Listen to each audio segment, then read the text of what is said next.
आज हुकूमत की जानिब से ये बयान सामने आया है कि पाकिस्तान तहरीक इंसाफ के ऊपर पाबंदी आयद की जाएगी और इमरान खान और डॉक्टर आरिफ अलवी के ख़िलाफ़ आर्टिकल 6 के तहत संगीन गद्दारी के मुकदमात कायम होंगे। आम तौर पर सियासी मामलात के अंदर जब ये रविश इख्तियार की जाए तो दो तीन सूरत हाल हमारे सामने नज़र आती हैं कि या तो आपके मद्दे मुकाबले एक ऐसी पार्टी है जो दहशत गर्दी में मुलविस है, इंतहा पसंदी पे मुलविस है, कोई जैश है, कोई लश्कर है, कोई सिपाह है, वो जमात है जो मुल्क के अंदर बम धमाके कर रही है, सुसाइड अटैक कर रही है। तो उसके ऊपर तो आप इस तरह की बात करें कि हम उसको कालअदम करार देने लगे हैं, तो आम तौर पर पाकिस्तानी कौम हुकूमत से पहले मुतालबा करेगी कि ये जमातें वो हैं जो पाकिस्तानी कौम के बेटों को शहीद कर रही हैं, आप इसके ऊपर आगे चलिए। लेकिन एक सियासी जमात, एक दूसरी सियासी जमात, और दूसरी सियासी जमात भी वो जो लास्ट इलेक्शंस के अंदर बाकी सियासी जमातों से ज़्यादा वोट लेकर आई, ज़्यादा नशिस्तें जीत कर आई, उसके ऊपर जब ये बात करें तो सियासी दानिशमंदी का मुकम्मल तौर पर ये कहना चाहिए कि जब ख़ात्मा हो जाए ना तो फिर इस तरह की मूव की तवक्को की जा सकती है। सियासी ख़ुदकुशी के मुतरद्दिफ़ कह लीजिए इसको आसान लफ्ज़ों में। वो सियासी जमातें जो एक बड़ी सियासी जमात के ख़िलाफ़ ये कार्रवाई करने जाएंगी, वो एक गड्ढा खोद रही हैं जिस गड्ढे में उनका ख्याल यह है कि पीटीआई गिरेगी। लेकिन एज ए जर्नलिस्ट मैं आपको ये बता सकता हूँ कि पीटीआई तो जब उस गड्ढे में गिरेगी, उससे पहले वो जमातें जो इस मूव को आगे बढ़ाएंगी वो उसके अंदर उससे पहले गिरेंगी फॉर श्योर। और ये इस गड्ढे में गिरने का सिलसिला जारी रहेगा क्योंकि ये रविश आमतौर पर सियासत के अंदर काबिल कबूल नहीं समझी जाती। माजी के अंदर पाकिस्तान में मिसालें मौजूद हैं।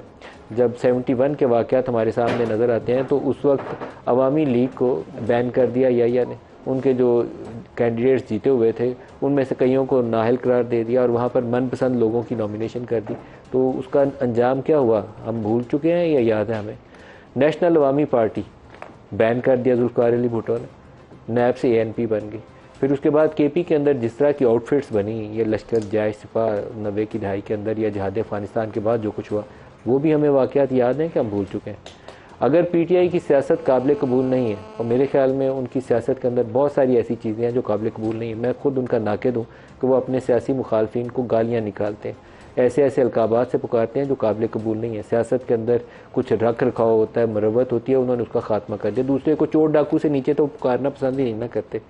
लेकिन इसकी जिन्हें तरबियत देने वाले थे, जिन्होंने नया पाकिस्तान का मॉडल क्रिएट किया था, जिन्होंने ये चोर डाकू की ललकार करार देकर नून लीग की मुंतखब हुकूमत को गिराया था और पीटीआई को इक़्तिदार दिलवाया था, अगर आर्टिकल 6 लगाना है तो क्यों नहीं उस सोच के ख़िलाफ़, उस इस्टेब्लिशमेंट के किरदारों के ख़िलाफ़ जिन्होंने ये पूरा सेटअप खड़ा किया था और उस सेटअप को गिरा के नून लीग को हुकूमत दिलवाई थी।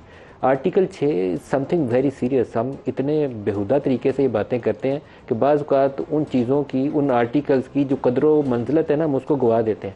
आर्टिकल 6 आइन तोड़ने के ऊपर लगना चाहिए, लेकिन नून लीग ने जनरल मुशर्रफ के ऊपर जब आर्टिकल 6 लगाने की कार्रवाई कोशिश की थी, उसके बाद नून लीग के ख़िलाफ़ क्या हुआ था, नून लीग को अच्छे से याद होगा।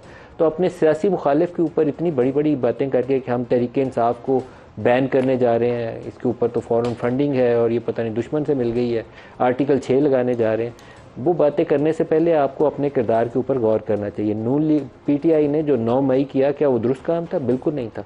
यौम स्याह उसको बिल्कुल सही कहा, उसके लोग जो मुलव्वस हैं उसको सज़ा मिलनी चाहिए, बिल्कुल मिलनी चाहिए और शफाफियत के साथ मिलनी चाहिए। वो सलूक नहीं होना चाहिए जो डॉक्टर यास्मीन या सनम जावेद के साथ हो रहा है, वो भी काबिल कबूल नहीं।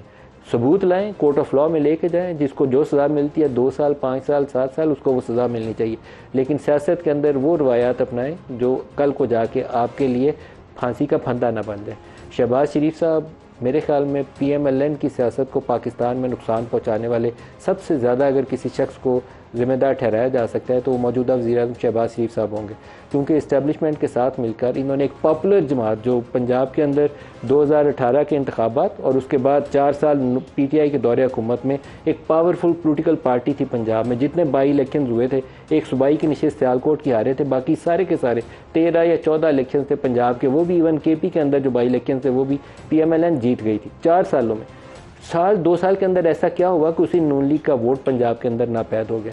2018 में हम लाहौर, फैसलाबाद, ये नारोवाल, सियालकोट इन हलकों में जाते थे तो नून लीग डोमिनेट करती थी इन हलकों में। 2024 में पीटीआई डोमिनेट करती थी इन हलकों में। क्यों? 1.5 साल के अंदर ऐसी क्या काया पलट हुई? पाकिस्तान मुस्लिम लीग नवाज़ को अपने अंदर झांक कर देखना चाहिए कि कहाँ मिस्टेक की। वो जो नारे लगाते थे वोट को इज़्ज़त दो, वोट को इज़्ज़त दो, उसके छोड़ के जब उनके ऊपर इमरान खान कहते थे ये बूट पॉलिश करते हैं, जब वो तर्ज सियासत इन्होंने बूट पॉलिशी वाला अपनाया तो उसके बाद इनका वोट खत्म हो गया और ये जारी रहेगा। ये तनज़ली का सफ़र है जब तक अपनी सियासत दुरुस्त राह पे लाएंगे नहीं। फ़ौज को गालियाँ नहीं निकालनी चाहिए, ये काबिल कबूल नहीं है। सुप्रीम कोर्ट के ऊपर अटैक जैसे नून लीग ने किया था नहीं करना चाहिए। अदारों का एक रख रखाव है वो रखना चाहिए, लेकिन ना उनके कंधों पे चढ़ के हुकूमत में आना चाहिए और ना उनके कंधों पे बंदूक रख के फायर करने चाहिए। अपनी सियासत करें अपने अपने दायरा कार के अंदर रहते हुए, उनको सिर्फ कहें कि आप सियासत में मुदाखलत ना करें, इससे ज़्यादा आपका रोल नहीं है।